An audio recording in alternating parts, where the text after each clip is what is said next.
inquired from Mr. Speaker whether our friends who were seated to his right would be allowed by him to sit there, because that was not their rightful place, in view of his own admission that he had not proclaimed them as such nor declared them as such. Speaker responded that indeed sitting arrangement of Parliament was a responsibility of the clerk to Parliament. This took me to the next step of inquiring from the clerk whether he allowed the NDC minority to sit on our seats. He said, indeed, we had our name tags, that is the MPP majority, had their name tags at those seats that we already occupied, and that it was not he who did that. So obviously, one was expecting Mr. Speaker to direct the NDC to do the right thing. He refused. Subsequently, Mr. Speaker engaged the Council of State, or perhaps let me say the Council of State held meetings with Mr. Speaker. As a majority leader and leader of government business and leader of the House, I had the opportunity to also meet with them.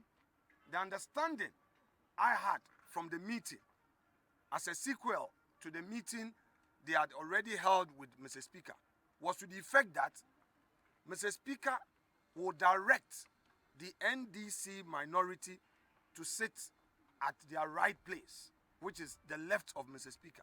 That was the understanding I had. I subsequently had a call from the Peace Council. The Peace Council informed me that they had engaged Mr. Speaker on the issue before Parliament, and Mr. Speaker had indeed indicated to the Peace Council that he had not ruled, neither has he proclaimed the NDC minority, and that should we resume or should Parliament reconvene, the NDC minority will go back to their seats. Several other prominent Ghanaians, who for some good reasons I would not want to mention their names, who had engaged Speaker on this matter, had also reached out to us, the majority caucus, and assured us that Mr. Speaker's engagement with them resulted in he admitting that indeed there was no such ruling, which ruling would now proclaim the NDC as a so-called new majority.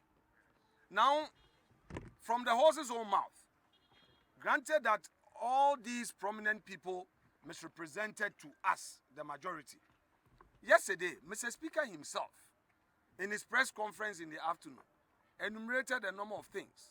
Amongst them, he said he had not made a ruling. He told the whole of the country that he had not made a ruling.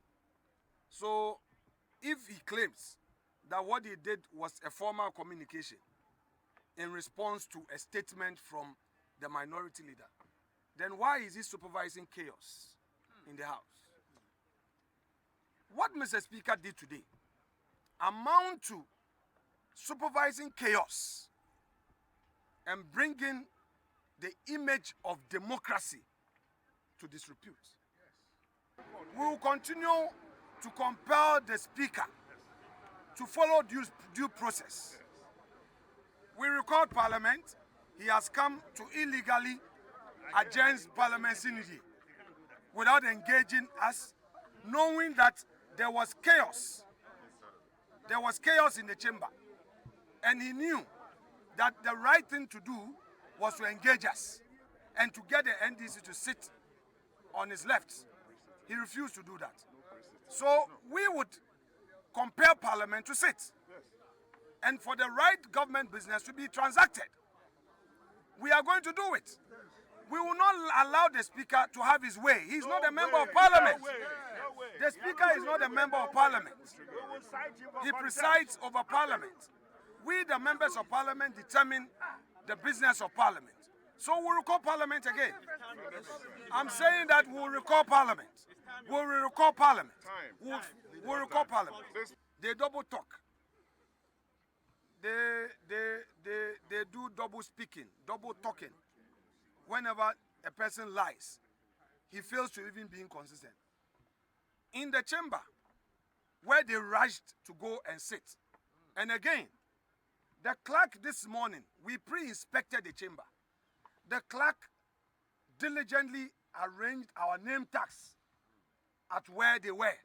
They came and they physically removed them. And this is where, with the greatest respect and in all humility and in all modesty, my dear friends in the media, help us to shape opinion in the right way. Get the message across. They came in there and unlawfully removed our name tags, pulled their chairs to our place and sat on our seats.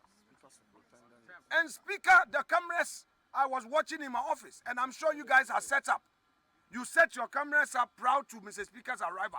You saw what happened. Let the Ghanaian people know. Now they said our members were not present.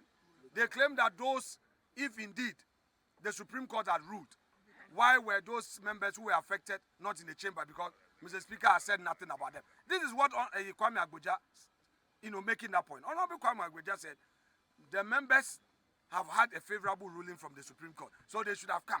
Really, if the Supreme Court ruling is being respected by them, why did they move to the right of Mr. Speaker? My respected colleague Cynthia Morrison is here. I said it in my plaint in court that she remains a member of our caucus,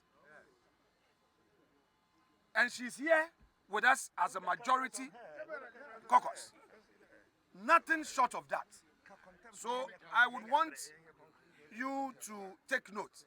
Now, we look forward to engaging Mr. Speaker in the next few hours and days. We pray that he does the needful. If it